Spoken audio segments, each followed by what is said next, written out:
Doesn't like that I'm talking about him right now. It's like, none of that is true. Are we live? Consent before We're live. Oh, we are live. Oh, okay. Cool. Awesome. Hey, look at that. We're live. Hi, everybody. Yay. Quick note, Amos, remember that your audio is on. Oh, now it's off. Okay. All right. Quick note. Remember that your audio. Whoops. No, it's not. Yeah, this is one of those like the moment you add another person, then everybody there's a brief paralysis as everyone's like, whose job is it to say go? So let me ask Ryan, are we ready to go? I think we're ready to go. Okay, all right. Well, then you have the con, sir. You lead us. All right. Take us out.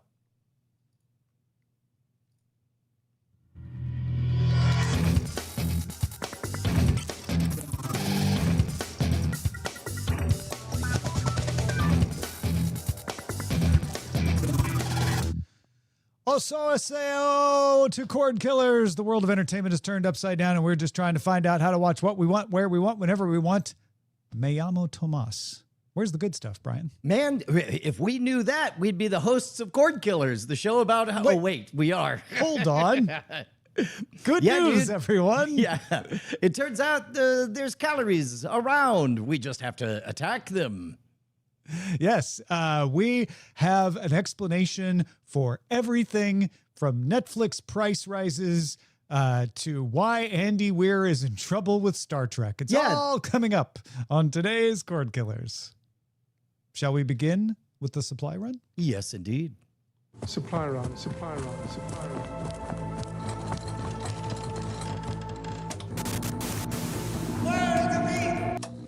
run. Brian, do you remember January 21st, 2025? Those were the days. It seems like just 2.5 months into a year ago. Yeah. Where were you when you heard the news? Yeah, it was right at the beginning of a new presidential term. So many things were different. And Netflix had just raised its prices. That's the last time it's been that long since Netflix raised its prices. Can I like being real for a second, Tom? I don't know if I've been brain melted by the AI news, but I'm like, that's a lifetime ago. Like all the way, what were we at? ChatGPT 4 back then? Was that 3.5 still? I don't know. Yeah. I don't know. I have no idea. Let me ask ChatGPT. Yeah. This is one of those stories where I always have fun watching who frames it what way. For the first time in almost 2 years, Netflix has raised its prices. Or Netflix in almost a year has raised its prices again. Glass half empty, glass half full. Here's what's going on. The $8 plan with ads goes to $9, just up $1, because they're making money off ads with you. The standard plan goes from $18 to $20, and the Ultra HD plan, the one that gives you 4K if you want it, goes from $25 to $27. So $1 for the ad plan, $2 up for the other two.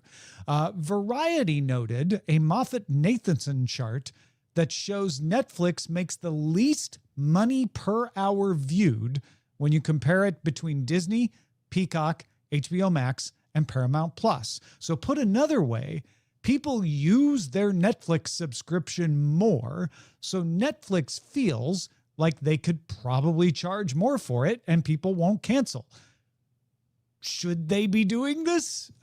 Should we be thinking about it this way? Should we as consumers, Brian, be thinking about how we pay for streaming as dollars per minute streamed? Well, that's certainly an anchor for it. I will say, in terms of positioning, this is not a terrible news. If what Netflix wants to signal is that they are above price wars, is that they are above all the other streaming services, they are number 2 behind YouTube, but they are number 1 in the paid streaming services.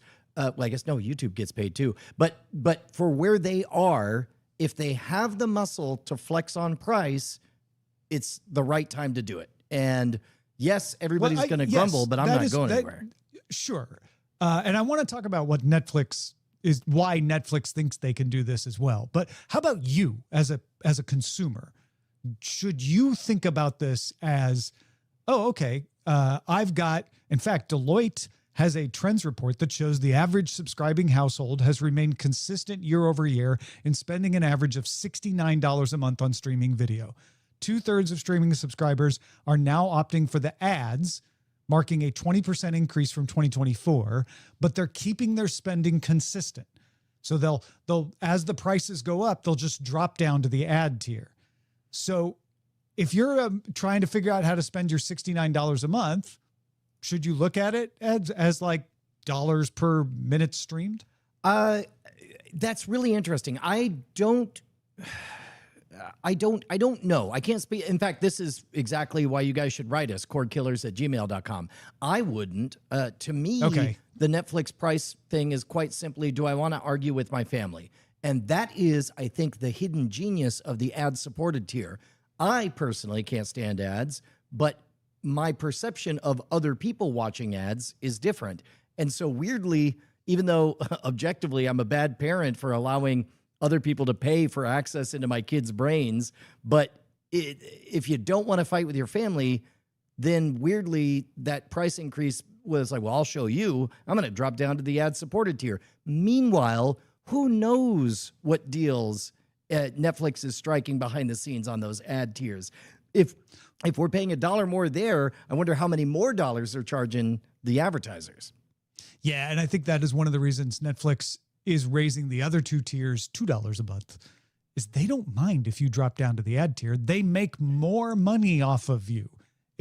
I would gather for some viewers, especially high volume viewers, they make more money off you if you go to a cheaper tier that has ads, because they're making no money off ads for you on the, they're only making what you pay them a month. Whereas on the ad tier, the more you watch, the more they make.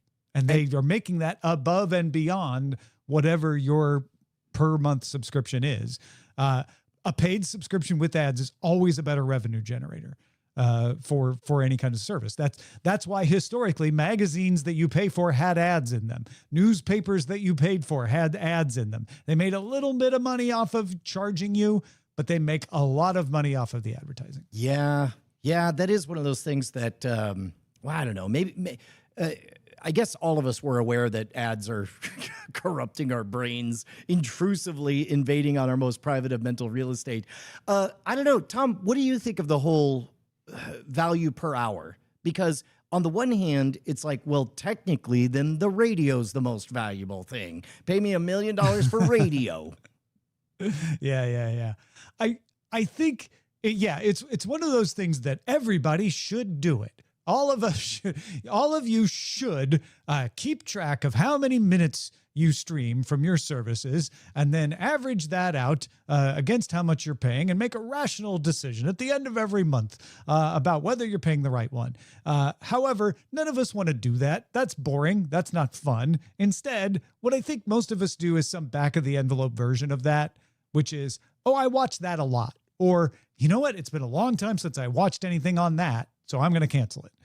It probably ends up being pretty close to the same thing, but without being so, precise to per minute thing. I do think it's an interesting thing for these companies to look at and say, what is the revenue per minute that we make? And Netflix is undervaluing itself if it's making less per minute streamed than less popular alternatives. Wait, here's what I'll ask you, Tom, and I'll kick it out to everyone at home as well, cordkillers@gmail.com. What is your running count of how many hours you watch on Netflix? Because I think I might be maybe 2 to 4 hours per month, if that. Like, Netflix is not in my regular rotation. It comes and goes for me too. And granted, you and I are both coming from multi-viewer households, so I know Netflix is a bigger view for Eileen most of the time than it is for me. So it's probably still worth it because we just pay for the one subscription. But it comes and goes. I've been trying to watch One Piece, and I don't say that to give it a backhanded compliment. It's just I don't have a lot of time in my schedule, but I like it. And so I'm like, and when I'm in there, I start to see other stuff. We've also been watching one of the Chinese dramas on Netflix. And so I watch it. That's on Eileen's profile, though. So I would actually like to have some system in my house that could track all that and then tell me, because I imagine most of us are inaccurate in our estimation. We probably watch more than we think of Netflix or some other streaming service. Man, what a strange world we live in where local models are coming in for AI stuff and like anybody's going to be able to vibe code, like always be on, always pay attention, always figure out what I'm watching. Give me a report once a week or once a month. Yeah, well, and for the vast majority of people who will never want to vibe code something, there will be a service that will already have it in there. And you'll be able to just say like, yes, local smart thing, tell me, answer question. And then it will vibe code it and do it and make it for you. Yeah, what a trade-off. Well, because essentially we're pretty close in a lo-fi, low-res version of doing that. Like, now, I don't know how much messing around with ChatGPT 5.4 you've done, but I'm really struck by how much better it is at retaining the thread of what it is you want it to do. Yeah, it's catching up to Gemini a little better on that. Gemini had leaped out in front for me in that exact kind of thing, and ChatGPT has gotten a lot better. In fact, I did a fact check comparison today. No, I don't rely on LLMs to do fact checking for me, but I do like to see what they say because it will often point me in a direction I need to double check. So I sort of use them as a like, does this look right? And then they go, I don't know, you might want to look at that again, which is helpful. Today, Gemini was the one that was like, yeah, boss, you're great. Everything's perfect. You didn't do a thing wrong. And ChatGPT was the tough grader. It was like, I don't know, I found 6 things that are questionable. One of them was actually a good catch. So I preferred the ChatGPT version that time. Can I, this 30-second digression, a mental click happened for me last week when I started thinking of all the GPTs as, think of them as a crowd. If you ask for advice from a crowd, the most you're going to get from a crowd will be, woo! But you must remember that a crowd is full of people. So instead, before you ask for advice, say, I need an obstetrician. And then when a hand goes up, you're like, great, you're my obstetrician. Answer this. And when you pull one individual out of the crowd, it's not bad at that one job. And so in this case, what I'm hearing you do is it's harder to hallucinate when you've assigned it the role of fact checker. Yeah. Exactly. Even Gemini didn't hallucinate. It just was more pleased with everything than ChatGPT was. I also like asking it, like, ask me 5 questions about what I just asked you. Yeah. To kind of narrow things down. That's another good trick as well. Just really quickly going back to the ad supported stuff and you talking about how you don't like ads. I feel about ads the way I am told dental surgery works. Go on. Which is, I hate ads when I'm watching them, but I forget how much I hate them when I go back to watch the ad supported version of something, right? Yeah. Like I don't remember, like I know that I didn't like watching the ads, but when I think about the show I watched that had the ads, I don't remember the ads. I just remember the show. Yeah. And the dental surgery thing is like, I'm told that when you get certain kinds of dental surgery, you're actually awake and feeling all that pain, but the drugs make you forget that you did. And there's like some kind of, I don't know, they're doing some kind of laughing gas on you when you watch commercials. Yeah, well, I definitely can tell. And once you have paid to be commercial free, boy, does it stand out when a commercial comes at you. You're like, where even am I? What is this? It's funny when Netflix was doing the what was it? Was it the NFL? No, it was the Major League Baseball opening night. They did the first game of the new season of Major League Baseball, and I got an ad, and it put up a big thing like. Live streams on your plan do come with ads. You're not on the wrong plan. Yes, you have an ad-free plan, but the live streams will still have ads. And even though I fully rationally understand why that is, it still was like, angry. Why are you doing Makes you angry. Yeah. Hangry is what it made me. But you know what calmed me down, Brian? You know what made me feel better? I have a guess. Do you want me to guess? Yeah, guess. Let's see if we can get it right. Just knowing that somewhere out there's one thing that still can be totally ad-free, that in this crazy upside-down backwards universe, there's one shining beacon of hope, the feed that you get when you go to patreon.com/Cordkillers, become a patron and get your own RSS feed. Nailed it. The fact that we had people who were like, Brian, Tom, the value you give us is so great that I want to give some of that value back to you, and that we, Brian, you and I, understand that enough to be like, great, then you are free of ads. Yes. Yes. Yes. Enjoy this ad for patrons. Become a patron. Head on Not over. an ad. Just a commentary on how I felt while watching Netflix. This is what we call the Victory Lap Patreon.com/Cordkillers. segment. Everybody who's a patron is enjoying the Victory Lap of being reminded that they have their own RSS feed where they get early access to the full experience, exclusive access to our After Talk segment, and our undying gratitude and a superior ad-free fee. And you get invited to the party. Feed. Yes. What the party? Search party. Oh, oof, got me. Supply run, supply run, supply run. No. Walked right. No, it Supply was run. great. It was great. Oh. Wrong That's party. Wrong party. Oh no, I showed up at the wrong party. New trailer is out for Supergirl, which is coming to theaters June 26th, and it's all about the dog. Well, not all, but a lot of it is. Did you watch liked this trailer much, much more than the first one. The first one was a particular note that was a little bit played out and tired. To be honest, I wouldn't have minded this entire ad being just show me a dog that gets poisoned, something antidote. I'm on the like if the scope had been made even smaller, I would have been on board for it. But I like this one. It was a lot warmer than the previous one.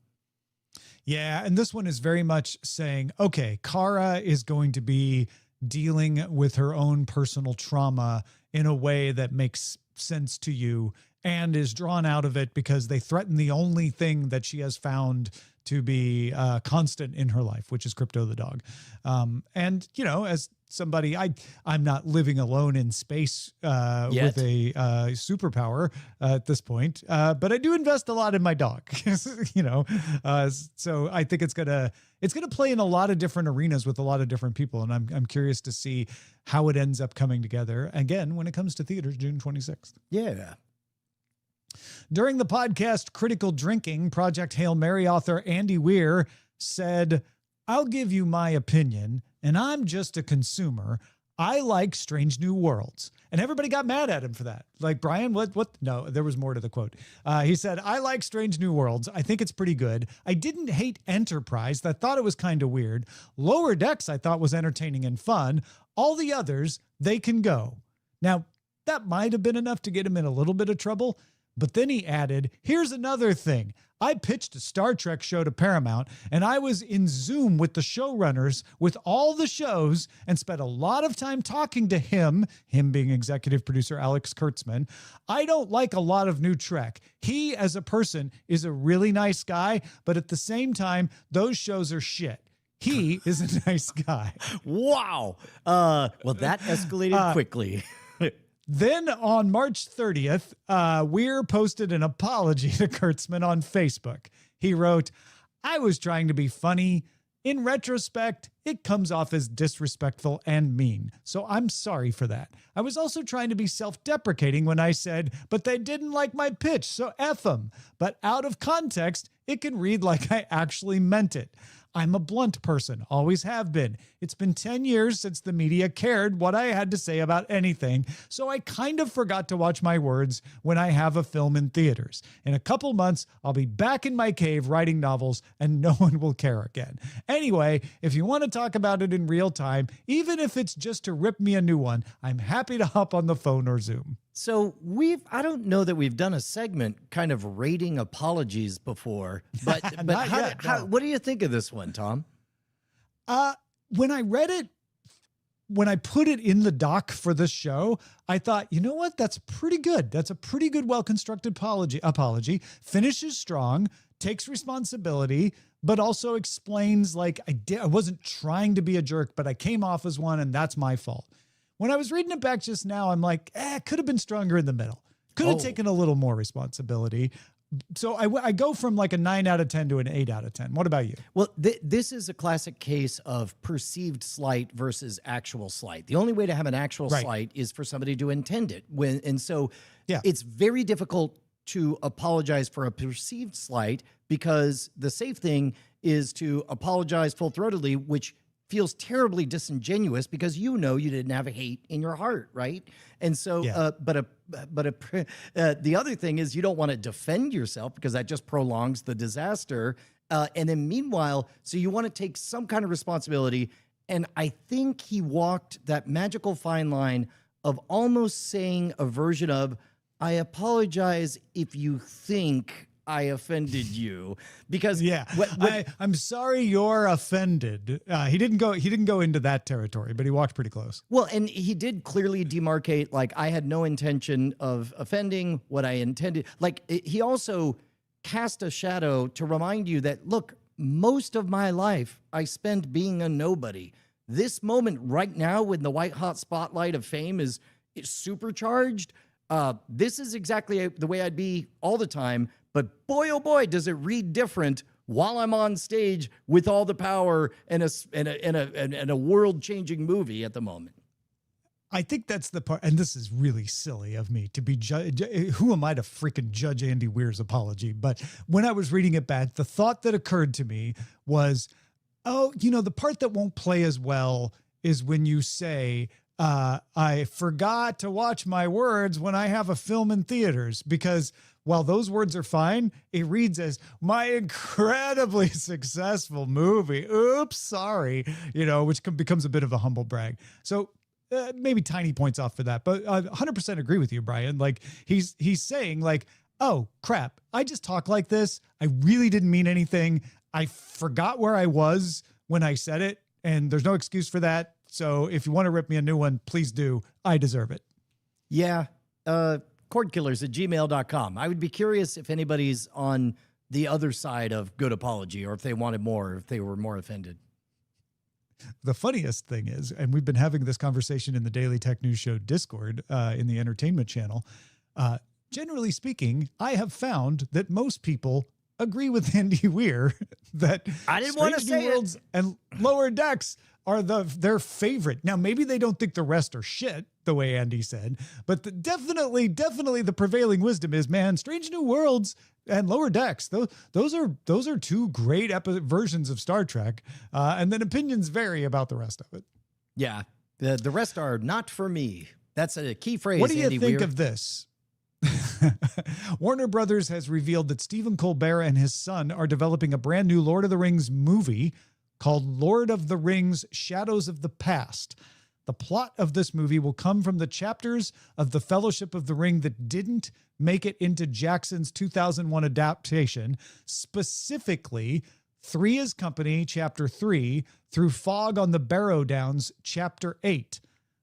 This is 14 years after the passing of Frodo is the framing of this. Sam, Merry, and Pippin set out to retrace the first steps of their adventure.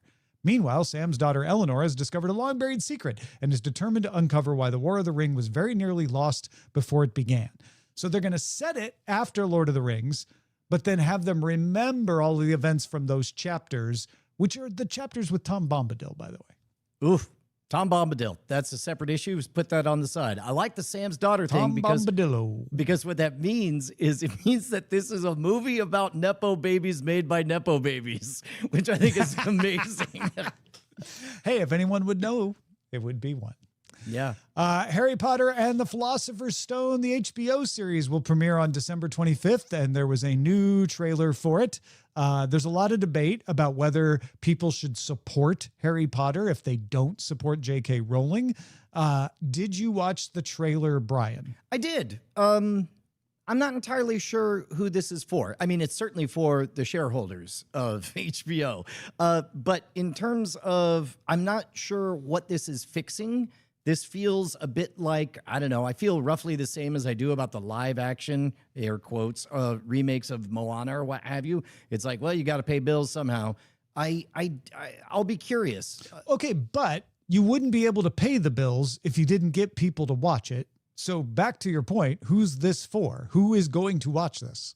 Well, you would think, first of all, hardcore Potter fans who can't get enough. And sure. But boy, oh boy, and I understand. Because they'll watch anything. So, but no. Will they watch anything? Well, like hardcore fans have shown that if you don't treat their hardcore favorite well, they will turn against you, which would be worse. So it has to be good. Well, during the run of movies, each director would put a little bit of top spin on the flavor that they were going for. So some would feel a little more swashbuckling than others, et cetera, et cetera. I'm thrilled for the franchise to get a different take, but it's not clear to me exactly what unique flavor this is bringing that nothing else had before. I think that's where I landed on this is like, I get that they're saying we want to introduce a whole new generation to Harry Potter, right? Your kids might be bored by those 20-year-old movies and go like, what is this old stuff? I really like the book, but you know, this old movie, I guess it's all right. So let's make a TV series that's modern. And I watched this trailer, and granted, just the trailer, and I think, wow, they're really trying to remake that original movie in 4K. Like the beats felt pretty much exactly the same as the movie to me. Yeah, I guess also I'm getting similar vibes. Do you remember when they did a shot-for-shot remake of Psycho? And I think it was Gus Van Sant. Yes. And he went on the record by saying, like, between the lines, he was saying, they're going to milk it no matter what. I'll at least make no changes. It'll be a shot-for-shot remake. Yeah. I mean, there's a little bit of a difference with the aunt at the beginning. She's got a slightly different take. Everything else seemed pretty much the same. Yeah, except a less hypnotic Hagrid. Nick Frost is fine. See, yeah, okay, right. Is it Frost or Trost? A little bit different. Frost, I think. Frost. Yeah. Here's something that's entirely different. Eurovision, the song contest, is going to put out an Asian version of their singing competition, and they're going to call it Eurovision Song Contest Asia. Who is this for? So Answer, Asia. People in Asia. So far, 10 countries have signed up. Broadcasters from Thailand, South Korea, Malaysia, Philippines, Vietnam, Cambodia, Laos, Bangladesh, Bhutan, and Nepal are going to send competitors to it. More countries are expected to be announced in the coming weeks. I can't imagine Japan won't sign up for this. Maybe NHK is being a hardball negotiator about it. They did this in the US and they changed the name entirely, and it just was kind of okay. People watched it, but it wasn't like a roaring success.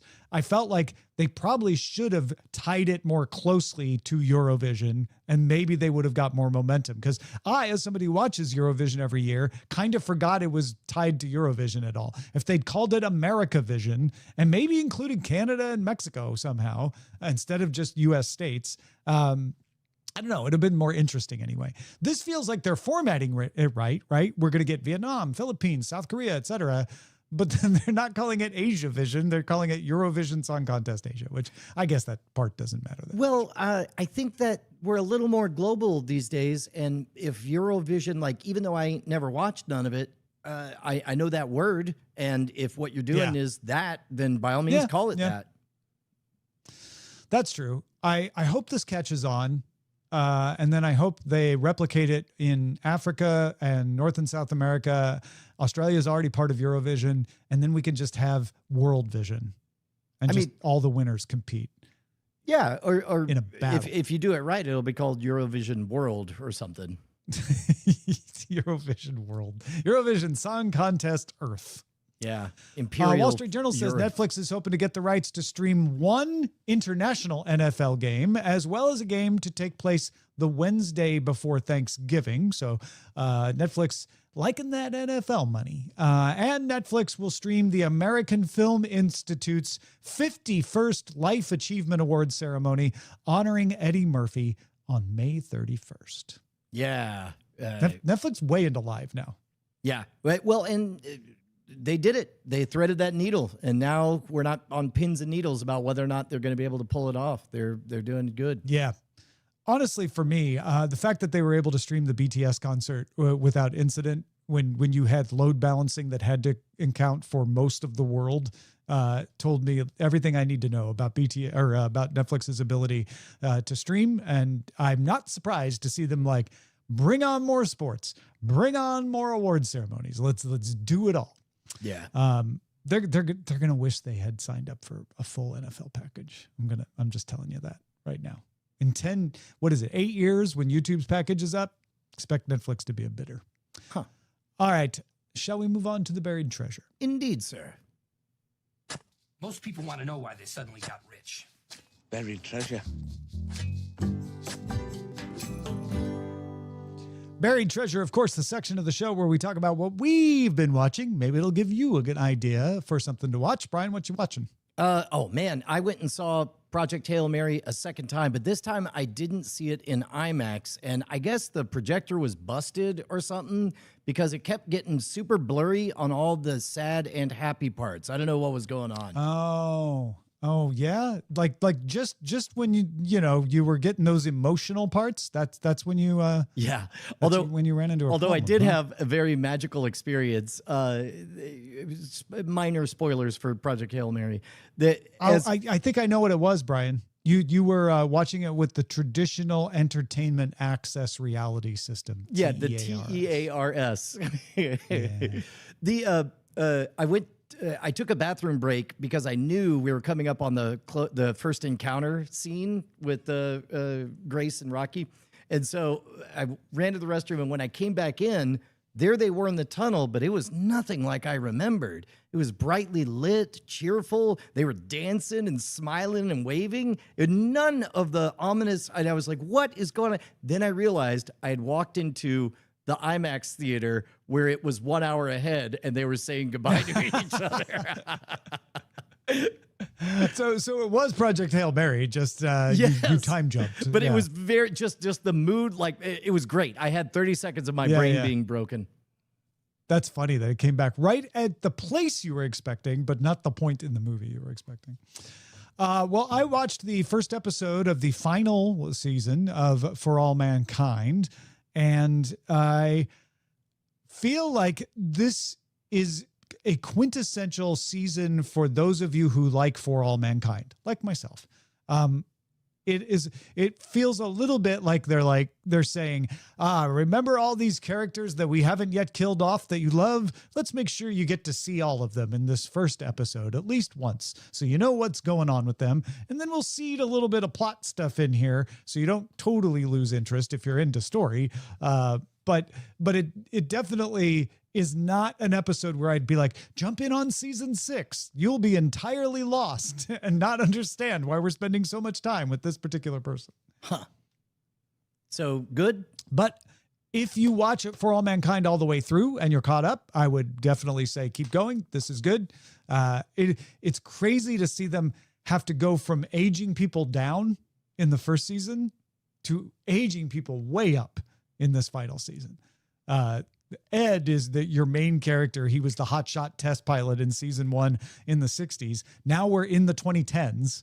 And you've got him like with, cancer and a bad back and, good balding, barely able to walk around, etc. Just probably, I can't remember how old he's supposed to be, but it looks like he's in his 80s. How does the makeup, is it distracting or you believe it? I'm really bad at that kind of stuff. I like to stay in the story, so I don't pay too much attention to it, but it worked for me. I'm like, yeah, he looks old. That works. Yeah. Well, if you got something we should be on the lookout for, email us, cordkillers@gmail.com. In the meantime, would you like to read a book, Brian? Oh, would I ever? It depends. Would you like what to kind read a of book that would answer your questions? Well, I mean, I got a lot of questions. For example, Are they about technology? Well, I was going to say technology. What is it? Well, you need tomsnewbook.com, which will take you to Synced, Know a Little More About Tech by me. I wrote it. You wrote a book. I did. I wrote a book, and then the publisher went bankrupt. But you know what I did? I said, who needs publishers? And I put it out anyway. So take that, world. If you would like to fight against the world, join me at tomsnewbook.com or just search for Synced, Know a Little More About Tech. You can discover human stories about pivotal moments behind today's technology. There's historical episodes. There's current specs. You're going to really learn something about everything. You can read it cover to cover. You can jump into the topics you're interested in. Gives you a lot of context about how we got to the technology we have. Always starts in the past and finishes in the present. That is Synced, Synced, by Tom Merritt. Synced, Know a Little More About Tech, or tomsnewbook.com. Right on. Now we scan the horizon. Send a scanning crew aboard. Scanning the horizon! So last week we mentioned that Roku's Howdy service, its $2.99 a month service, was available as an add-on for Prime Video. It's now available as an app for Android and iOS in the US. First time Roku has put out an app specific to Howdy. They've made the Roku channel available, which you can also add Howdy to. But you can now just get your Howdy app on Android and iOS. Yeah, congratulations. Congratulations, Howdy. Warner Brothers Discovery has set April 23rd at 10 a.m. Eastern for a special meeting of shareholders to vote on the media giant's sale to David Ellison's Paramount Skydance. The transaction has already been unanimously approved by boards of directors of both companies. Paramount said it expects the deal to close in Q3, pending regulatory clearances. This is all very boring compared to our weekly updates about the love triangle of Netflix, Warner Brothers Discovery, and Paramount Skydance. So it looks like now this is actually going on. I want Ted Sarandos to show up and pull a Graduate, just, beating on the windows. No! Plastics! HBO Max has launched in the UK and Ireland. That was kind of its white whale because they had so many deals with Sky. If you're on Sky, I think you can add it to it or grandfather it into your subscription. HBO Max now available in more than 100 countries. So they're on their way to parity with Disney and Netflix as far as worldwide availability. Yeah, just in time for the name change. Bring back Max. I think they should just change it entirely to like Bob. Cordkillers@gmail.com if you like Bob. Or DAZN. Oh, wait, that one's taken. DAZN, which is spelled D-A-Z-N, announced plans for DAZN In-Flight coming in 2027, bringing live sports over satellite internet to airplanes and boats. DAZN is characterizing the air and sea markets as beyond your mere terrestrial market. Those 200 markets where our service is currently available, this is a new market, so we don't need rights in that market. They must have also talked to their rights holders about this and are cutting them in somehow, but they don't seem to have negotiated new rights for this. And it's interesting because it's not satellite. If you've been on a plane and been like, hey, I've seen TV shows I've even seen streaming. If you see YouTube on a plane, it's usually locally cached stuff. If you see DirecTV on a plane, it's satellite broadcast of the TV signal. This would be the first time that you have a service take advantage of satellite internet like Starlink or something like that and streaming it actually to the plane over the internet. Dude, I love the idea that they're going to a market in international waters. Like I know. They're off inventing Scientology or something. And finally, ex-Google EMEA chief, that's Europe, Middle East, and Africa, Matt Britton, is taken over as Director General for the BBC starting May 18th. So you'll got a new director for the BBC, which means all those changes at the BBC are not permanent. Who knows what Matt Britton's going to do when he takes over on May 18th. Dun, dun, dun. Hold, please, for the chatter. You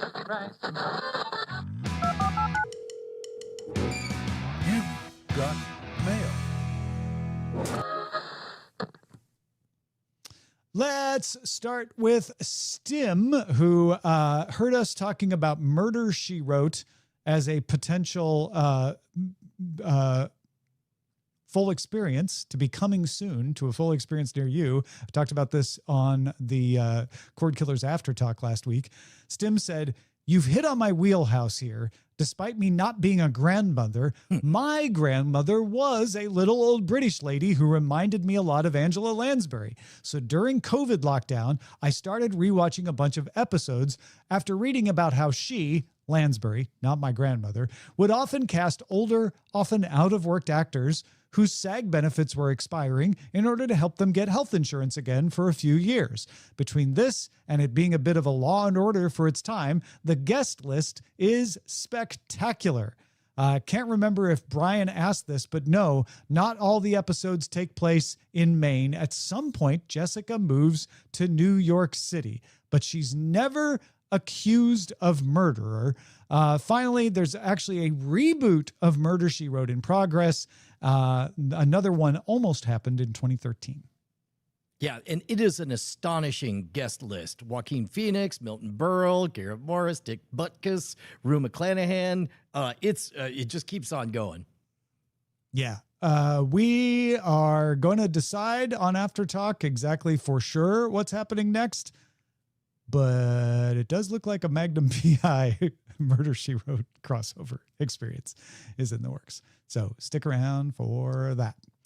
All right. We got another one from Nikki who says, hope you're having fun watching What You Want, When You Want. I just wanted to round robin some things that are of interest to me. Brian, are you ready for the round robin? Ready for the round robin. First robin. Social media and being sold to. This brought to mind when TikTok was up for sale. I devilishly wanted Amazon to buy it. When I'm in a mood, I can shop via TikTok, and I love the hashtag Amazon Finds. Part commercial, part review.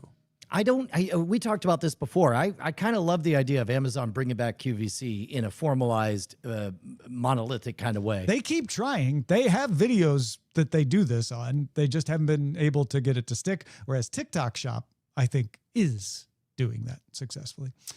Second, Robin from Nikki. I can't tell you how much I wanted Netflix to buy Warner Brothers. I did not get to see Wake Up Dead Man in the theater. It wasn't in my town. I get that wide releases are not something Netflix cares about, so buying an arm for that would have been a win for me.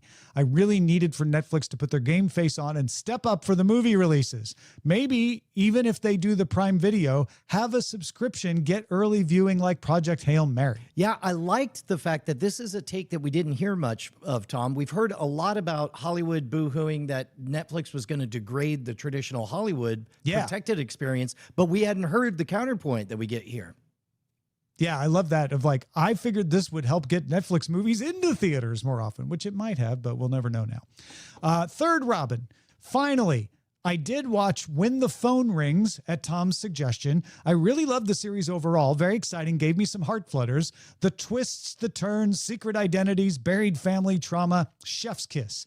Can I just spoil that the male lead drives like a crazy person? It's not just once or twice. It's a character trait, one that only explains itself in the last episode.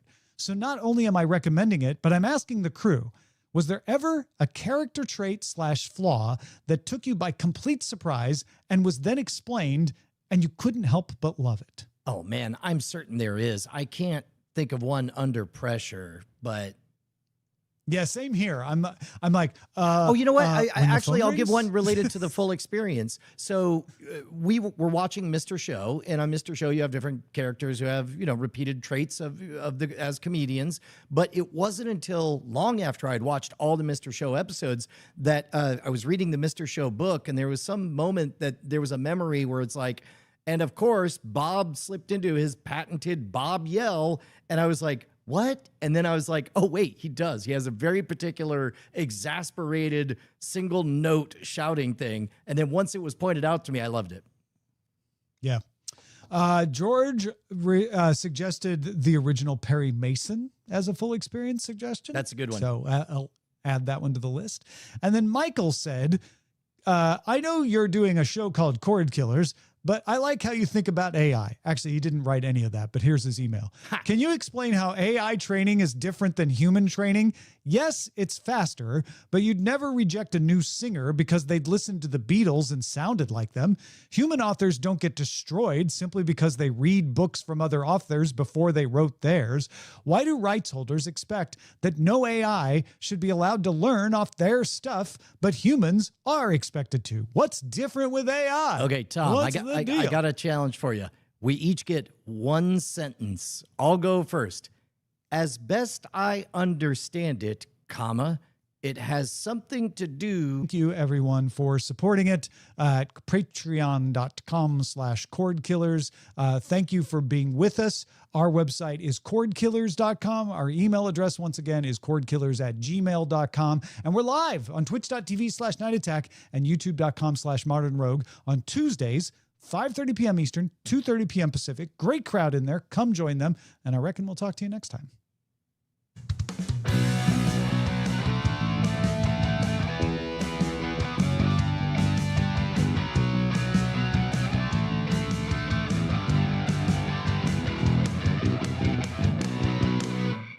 Club hopes you have enjoyed this program.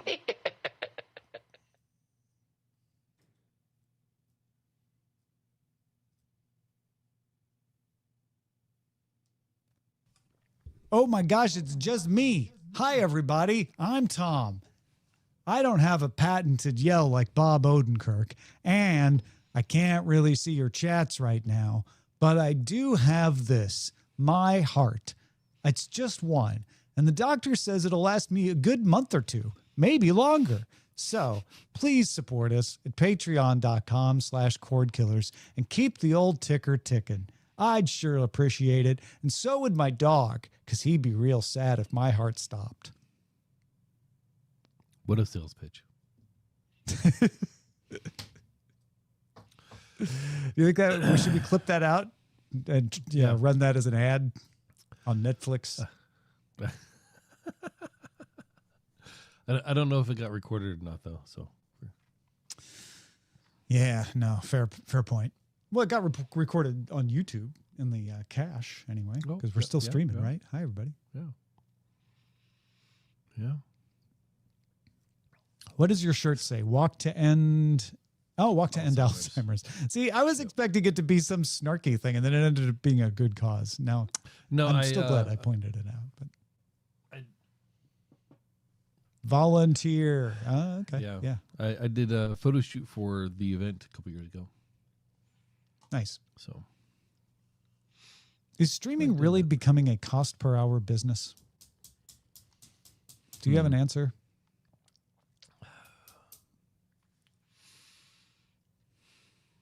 He's thinking, folks. He's thinking. How do you frame a cost per hour, though? So I watched 5 hours of Netflix last month, and I paid $8 for it on the ad-supported plan. What is 5 hours into $8, or $8 divided by 5 hours? 300 minutes. I can't do that in my head anymore. No. $8 divided by 1.125. 300. That is 2 cents a minute. 2.6 cents a minute. Nights and weekend minutes. They're back. Rollover minutes on your Netflix plan. Yeah. Family plan. Share. All right. That's enough out of you, Mr. Merritt. Did you like my ad for Patreon? I did. Brian? I heard it. It was great. I think we should buy Super Bowl time for it. Yes. We should advertise the Super Bowl on the Super Bowl. Need a little up in our Patreon to be able to afford the Super Bowl time. It's this close, Tom. All right, we ready for the full experience then? Yeah, we ready, Ryan?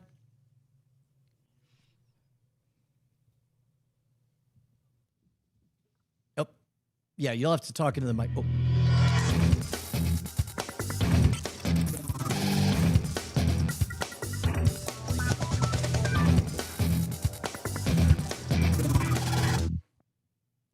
This show is the worst. Welcome to the full experience, where we watch 4 episodes of a TV series in order to understand exactly what that series is about. That is our quest, and we are in the middle of watching Mr. Show. We are watching the first, ultimate, lowest, and last, and this is the lowest rated episode of Mr. Show on IMDb. According to IMDb voters, this is the worst episode of Mr. Show. It first aired November 17th, 1995. It's called We Regret to Inform You. It was the 3rd episode of season 1. I'm Tom Merritt. He's Brian Brushwood. Yeah, dude. This one surprised me a bit in that there was at least one moment that's one of my favorite Mr. Show quotes. Like, the segment itself was fine, but I find myself saying to this very day, it's like, never, ever, never, never, never. So there was a quotable hunk in there. A lot of very gay episode, Tom. Yeah. Remember when for 1995, surprisingly gay. I legally recognized married gay couple was a phrase in there. They had to you could have explain- transplanted this to 2004, and I think it would have still worked. It feels a little dated now, but seems like it was on the early end. So cutting edge. Sarah Silverman was in it. I love Sarah Silverman. That was great seeing an early appearance from her. She was kind of in the HBO orbit at that time. She did a lot of guest appearances on HBO stuff. I don't know, Third Wheel song went for that old, let's make it repetitive until it's funny again. Yeah, and the fake out where it's like, oh, is it going to go again? And then they pull it away. You could really tell that these were probably strong swings live that just lost something in translation to HBO and lost even Blueberry more. Head was pretty funny. Well, they do him a couple of times in there, but boy, David Cross, not a fan of Carrot Top. that is I guess not. deeply ingrained. But I thought it was a pretty smooth episode. If this is the worst of Mr. Show, that it just, supports the fact that Mr. Show was a pretty good show. Yeah, and it's not. It certainly isn't bad. I'll say that just some of the punch is just aged out, where it's like, I liked the gay porno that was edited for television to be more gay and then less gay and then even more gay or whatever. That was fun. Also, screwballs might be insulting. Oh yeah. Oh, and then the how about surprise Kato Kalin? Did you expect that? Oh, no, I did not. Yeah. I had to check. I was like, was that actually Kato Kalin? And it's like, yep. Yeah, I guess he was, still had cachet in November 1995, so why not? Yeah, I don't really have a lot to say about this one. It does feel more similar to the pilot, and it's only 2 episodes later, so that makes sense. I didn't think it was awful. I didn't think it was actually qualitatively that much different overall from the first episode.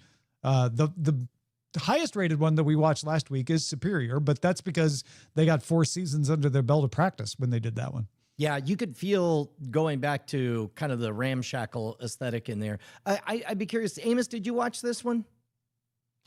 I did. How did it land for you? Because you hadn't seen any of these. I thought the leaning in on the making it gayer and then it's too gay. I thought that was key. That was funny as hell. I'm always a fan. Anytime I can see a surprise Sarah Silverman, like that is always going to be a highlight to me. I love Sarah Silverman. I think she's hilarious. And then just the way that it started, it started a little off with the initial skit with them writing the letters and stuff. I wasn't sure where that was going to go, and I don't know. I don't really feel it kind of went anywhere, but it did lead into a lot of chaos, and I liked it. So. Yeah, you could tell that they were playing with, theatrical conceits. It's, they framed all the lighting enough to do scene work and all that stuff. It was similar to in the pilot where they did the Anne Frank musical thing. Mm-hmm. Yeah. I thought it was clever that he had never sent the letters. Yeah, they were just sitting there. That took me by surprise. That was a good shtick. Because you're like, oh yeah, this is kind of funny. I get it. He's increasingly getting angry for no reason, and the other guy isn't paying him any attention. And it's like, oh wait, I never sent these. Send them all at once. I'll tell you what, the fight at the end with the credits, I thought was pretty good. That was a very simple escalation bit. Again and again, just more escalated, and then the pro wrestler comes in, and I thought that was all right. And the scrawls on the credits about how every person was better than or hated Bob Odenkirk. Good self-deprecating humor that I'm guessing Bob wrote. Yeah. Yeah, no, I mean, I don't mean to cut off the full experience short this week. I was about to say we could just keep listing things that happened, but I'm going to mark this one down as it was. And then there was that fine. joke, and then the audience laughed.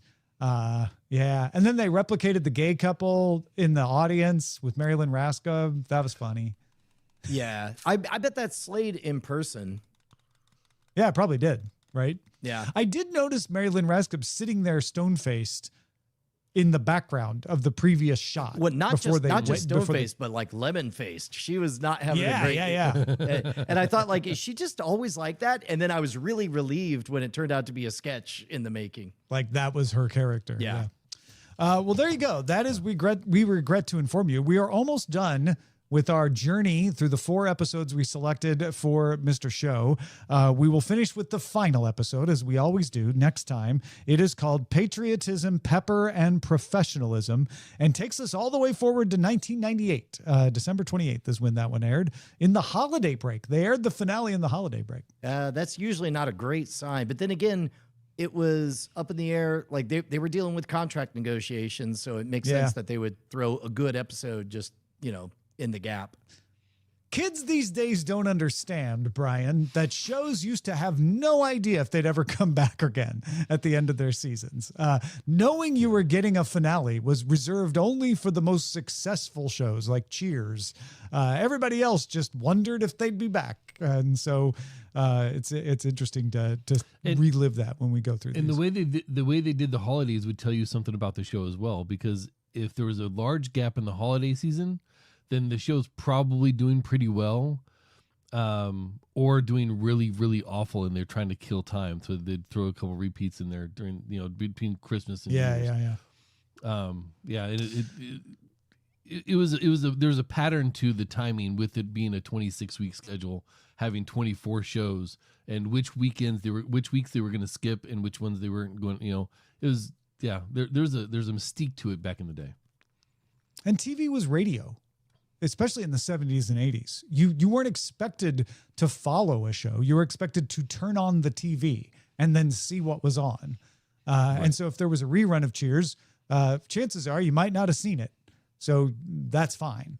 And that's why they didn't have story arcs that were too complicated, so that when you missed a few because you had to go to the Rotary Club that night, it wasn't that big of a deal. Boy, it's a good episode of Mr. Show when we're busy explaining how TV works.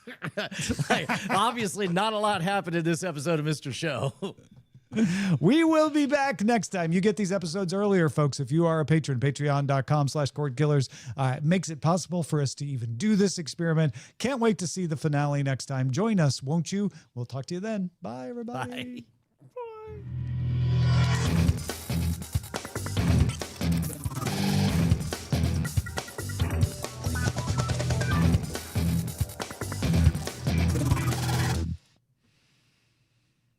Yeah. All right. Yes, indeedy do. So long, live stream. Bye.